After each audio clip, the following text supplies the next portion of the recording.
کلام اردو کے لیے ایک نظم پیش خدمت ہے، عنوان ہے بنام دشمن۔ یہ نظم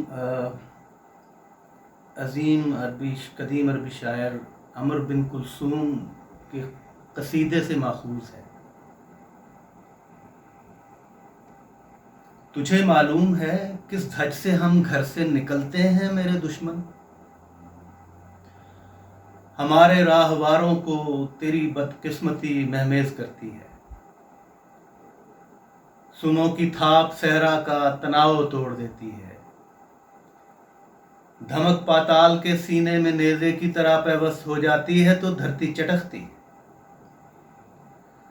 ہمارے نار نیزوں کی ہر ایک جلتی یعنی پر پہر کا سورج سلگتا ہے۔ نیام آب میں تر ہیں کہ تلواروں کی دھار اپنی حدوں کو چھوڑ کر اپنے غلافوں میں سرایت کر گئی ہے۔ ادھر جب شام کو سورج کے پیلے تھال کا سونا پگھلتا ہے، ادھر ہم سرخ جھنڈے لے کے گھر کو لوٹ آتے ہیں۔ ہمارے جانشین کہتے ہیں بابا، صبح جب تم جنگ کرنے کے لیے گھر سے چلے تھے اس گھڑی جھنڈے روپہلے تھے تو پھر یہ سرخ کیسے ہو گئے؟ تو ہم انہیں کہتے ہیں بیٹا، اس گھڑی صحرا کی ساری ریت بھی سیماب تھی، اور اب ذرا دیکھو، تمہیں محسوس ہوگا بحر احمر کے کنارے پر کھڑے ہو تم، اور اس کے درمیان دشمن کے کشتوں کے جزیرے ہیں۔